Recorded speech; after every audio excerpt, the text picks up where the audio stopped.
Mesdames, Messieurs, bonsoir. Cette année, le Centre culturel hellénique vous propose, dans le cadre des Nuits de la littérature, une rencontre en ligne autour de trois auteurs grecs qui se sont illustrés ou qui s'illustrent encore dans le genre policier en Grèce.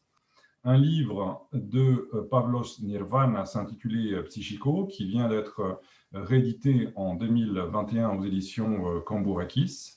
Un livre de Christos Markoyanakis, Mourir en scène, publié aux éditions Albin Michel en 2020. Et enfin, un ouvrage de Minos Evstathiadis, Le plongeur, qui vient de paraître l'année dernière, en 2020, aux éditions Actes Sud, dans une traduction de Lucile Arnoux-Farnoux. Vous aurez ainsi la possibilité de découvrir un genre qui connaît une belle embellie en Grèce, mais qui reste encore assez méconnu en France, d'où l'intérêt de la rencontre de ce soir. Avant de clore très brièvement cette introduction, j'aimerais vous dire qu'une rencontre en ligne aura lieu également le jeudi 10 juin, organisée sous les auspices du Centre culturel hellénique de Paris, qui vous conviera donc à une rencontre virtuelle autour de ces trois auteurs et autour du genre du roman policier en Grèce.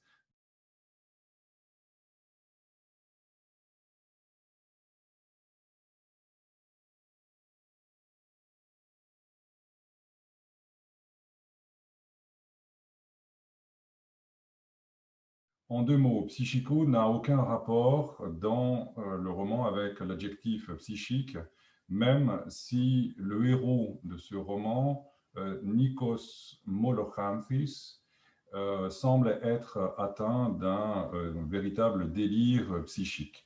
Psychico fait référence à un quartier d'Athènes, un quartier huppé, dans lequel un crime a été commis sur la personne d'une jeune femme.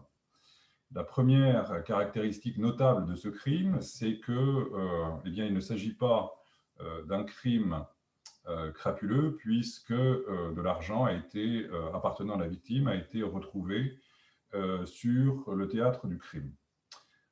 Tout penche à croire que le crime dont il s'agit est un crime passionnel.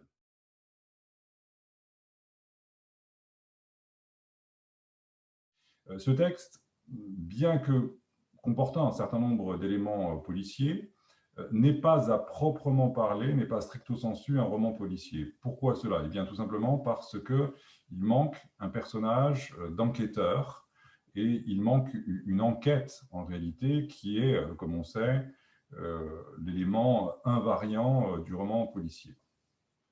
Alors, quels sont les éléments qui pourraient nous faire dire donc, que Psychico se rattache au genre du roman policier? Eh bien, tout d'abord parce qu'un meurtre a été commis sur la personne d'une jeune femme, parce que la police va être, bien évidemment, à la recherche du meurtrier.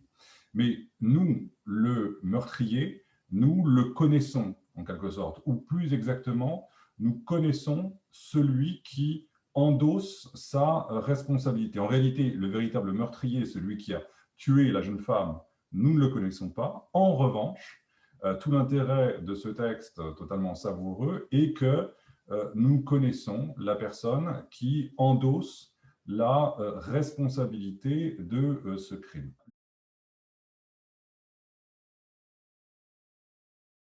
Le héros donc de ce texte est un jeune homme appelé Nikos Molochantris.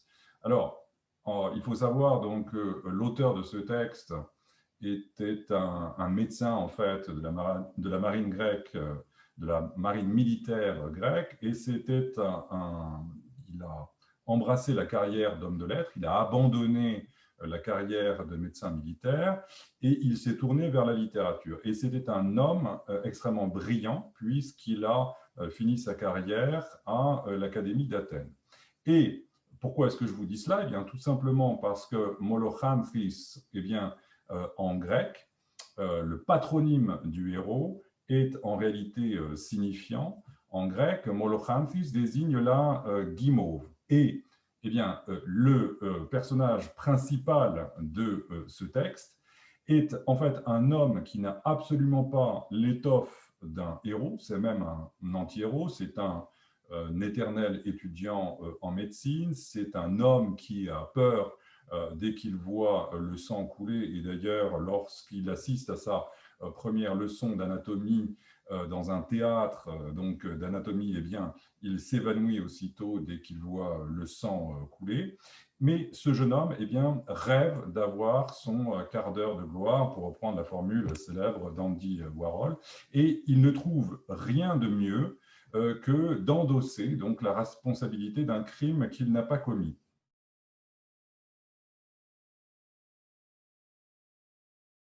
Par un beau matin de la mi-septembre, dans une petite chambre située au 4e étage de l'hôtel Le Paradis, un jeune homme venait d'ouvrir ses grands yeux d'un bleu délavé. Il était âgé de 23 ans, pas plus. Blond, fluet, il avait le teint blême et les yeux caves, comme s'il se remettait d'une grave maladie. Il sonna à toute volée la clochette de service et un groom ne tarda pas à se présenter à sa porte, une bouteille de lait à la main et une pile de journaux sous le bras. Michalis, m'as-tu acheté tous les journaux ainsi que je te l'avais demandé demanda Nikos Molochantris. Oui, monsieur Nikos, répondit le groom. Parle-t-il du crime? As-tu lu quelque chose sur l'affaire? Je n'en ai guère eu le temps, monsieur Nikos, mais ça fait déjà plusieurs jours qu'ils n'écrivent plus rien sur la question. Vous dépensez votre argent en vain. Même l'Écho libre, qui faisait ses gros titres sur le meurtre, n'en parle plus du tout. Le crime de Psychico est tombé aux oubliettes. Le jeune homme, qui venait de se redresser d'un bond dans son lit, ne put réprimer un mouvement de satisfaction provoqué à l'évidence par les dernières paroles du groom.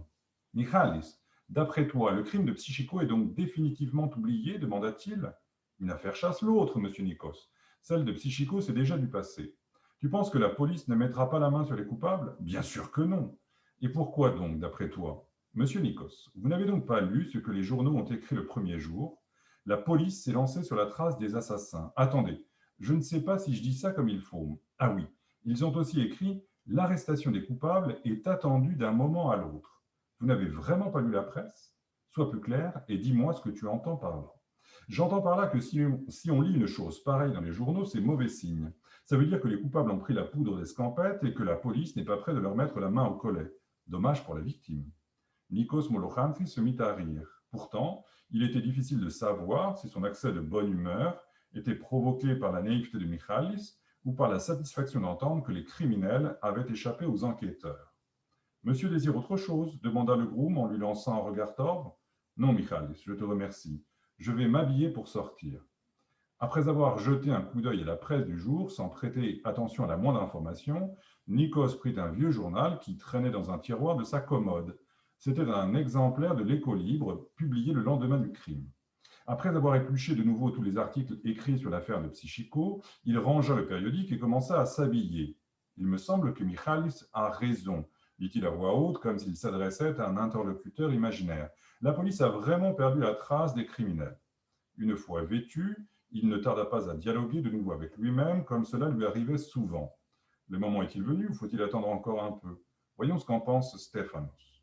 Molochantris attrapa son chapeau et sortit précipitamment de sa chambre.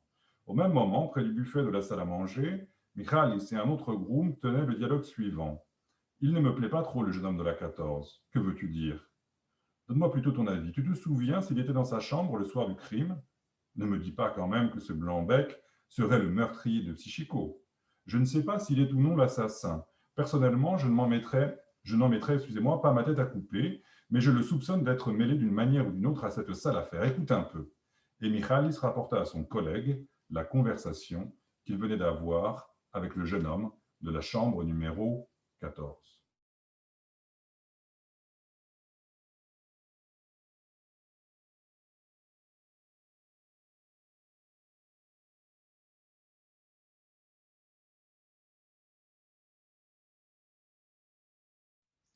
Bonsoir, je m'appelle Christos Markogianakis et je suis invité du Centre culturel hellénique pour la nuit de la littérature.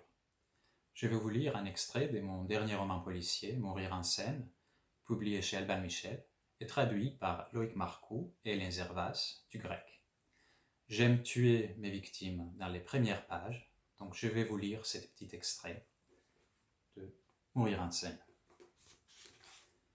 Les secondes qui suivirent s'écoulèrent au ralenti.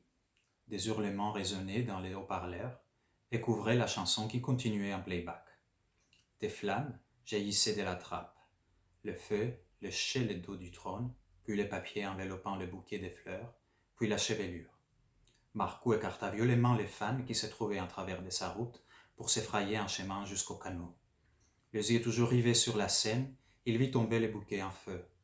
Les cris désespérés de la foule se mêlaient aux appels à l'aide, poussés par une voix stridente et méconnaissable venant de la scène. Marcoux sauta dans le canot. D'un geste, il ordonna au conducteur de le mener à l'estrade. Avant qu'on l'ait détaché l'amarre, les cris de la chanteuse cessèrent. Puis, les clameurs de la foule. Peut-être l'adrénaline faisait-elle bourdonner ses oreilles et l'empêchait-elle de distinguer les bruits extérieurs, mais Marcoux entendait dans le haut-parleur un son assourdi, comme le froissement d'un tissu glissant par terre ou le bruissement d'une étoffe dévorée par les flammes. Puis, le micro se tut. Soudain, la nuit s'illumina. Un petit éclair fut suivi d'un grondement sourd, comme si la foudre tombait dans la mer. Mais cela ne venait pas du ciel.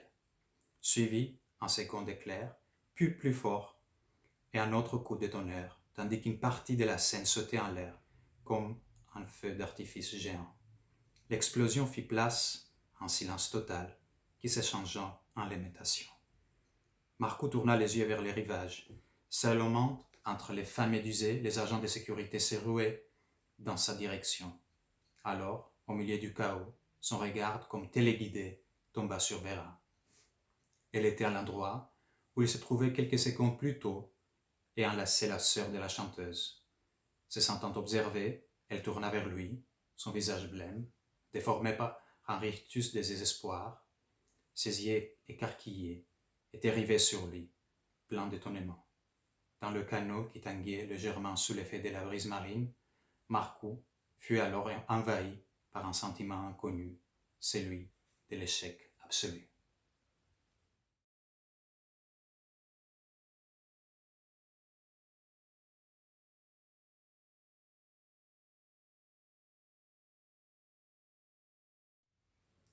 Les règles dans la littérature, à mon avis, sont là pour les briser. Mais il y a quelques points qu'un roman faut suivre pour qu'on l'appelle policier. Il faut un crime non résolu, un meurtre par exemple. Il faut un enquêteur, un policier, un détective privé, un prêtre, un psychologue, un journaliste qui cherche la vérité, qui cherche les coupables. Et il faut des indices et des contre-indices, indices qui nous font soupçonner des personnes différentes chaque fois, parce qu'il nous faut bien sûr un cercle des suspects. Et à la fin, il faut avoir la résolution grâce aux capacités de cet enquêteur. Il faut aussi, à mon avis, un bon roman policier nous amener vers la catharsis, par la pitié et la crainte, comme Aristote disait dans la définition des tragédies. Et c'est pour ça que je crois que la première énigme de ce genre, le premier whodunit qui a tous ces points, est Oediprex de Sophocle.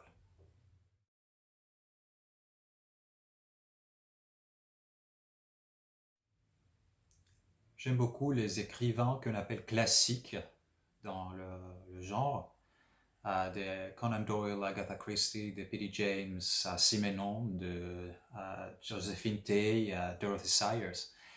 Et j'affectionne particulièrement les écrivains des années 20 et 30, et je ne suis pas le seul.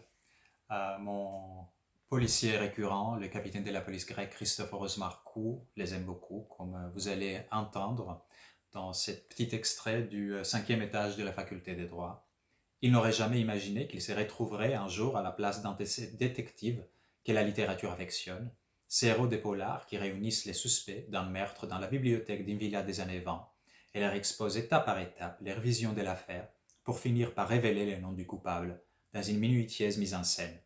Et c'est l'art qui imite la vie ou la vie qui imite l'art, s'amusa-t-il. Et il se voyait bien en costume de tweed sombre, tripotant sa moustache ou mordillant sa pipe, tel Hercule Poirot ou Sherlock Holmes, en ouvrant la porte de son appartement où il n'avait pas mis les pieds depuis des jours.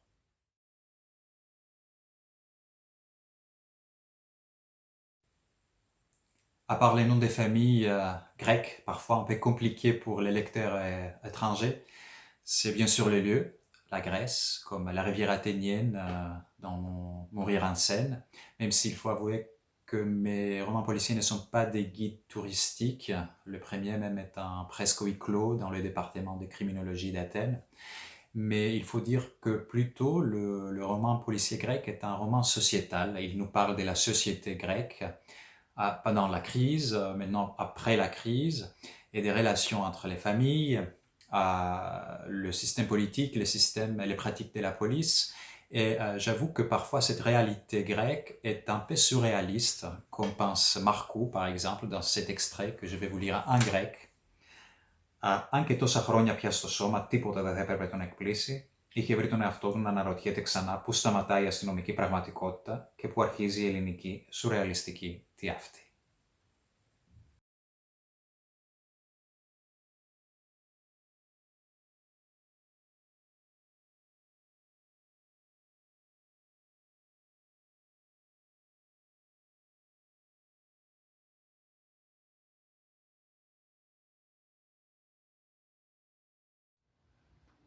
Ένας detective διασχίζει το νυχτερινό Αμβούργο, ενώ ο άγνωστος πελάτης του αυτοκτονεί και η μυστηριώδης Γερμανίδα που παρακολουθεί δολοφονείται. Όλα τον οδηγούν στο βυθό της ελληνικής θάλασσας και αυτός δεν προσπαθεί να αντισταθεί ή να πετύχει κάτι. Θέλει μόνο να καταλάβει. Πρόκειται για ένα ταξίδι εκεί που η πραγματικότητα υπερβαίνει τη φαντασία.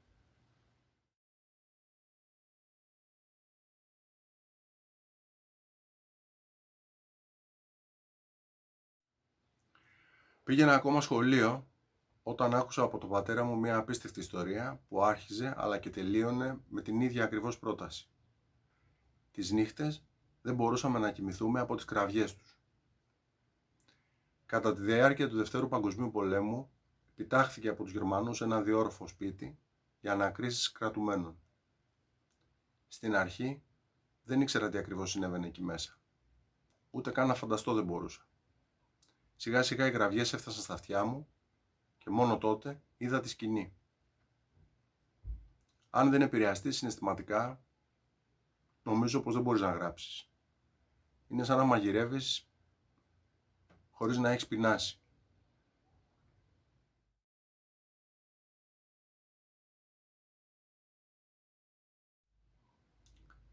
Νομίζω πως όλοι όσοι γράφουν ιστορίες έχουν τις μονές τους. Εξάλλου τι θα είμαστε χωρίς αυτές.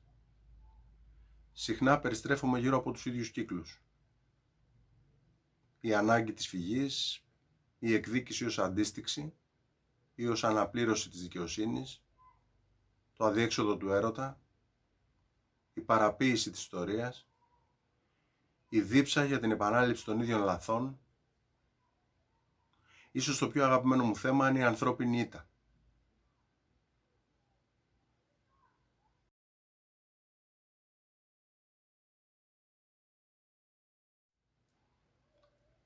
Πρώτα απ' όλα είναι ο μοναδικός τρόπος για να ζήσουμε το παρόν. Χωρίς τη σύνδεση με το παρελθόν δεν μπορούμε καν να αναγνωρίσουμε τις λέξεις. Μιλάμε, διαβάζουμε, επικοινωνούμε, ζούμε, ανασύροντας συνεχώς πράγματα που έχουν χαραχτεί στη μνήμη μας. Την ίδια στιγμή, το βασικό μάθημα που μας δείχνει καθημερινά η ανθρώπινη ιστορία είναι η άρνησή μας να διδαχτούμε από την ίδια την ιστορία. Ύστερα από 3.000 χρόνια, εμείς πορευόμαστε ακόμα με το μαχαίρι στο χέρι.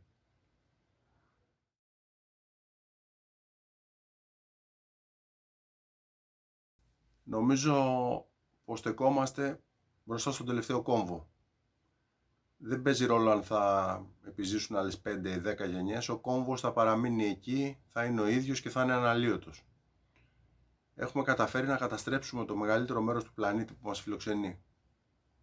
Μια αλαζονία και μια απληστία άνευ προηγουμένου. Δεν υπάρχει τίποτα κακό εκεί έξω, εκτός από εμάς τους ίδιους.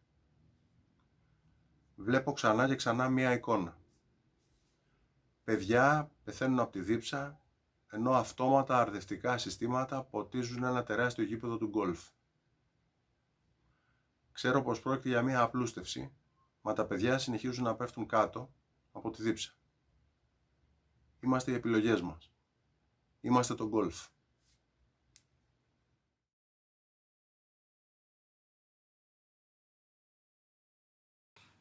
Pourquoi est-ce que j'accepte d'enfiler la combinaison, les bouteilles, les palmes, le masque?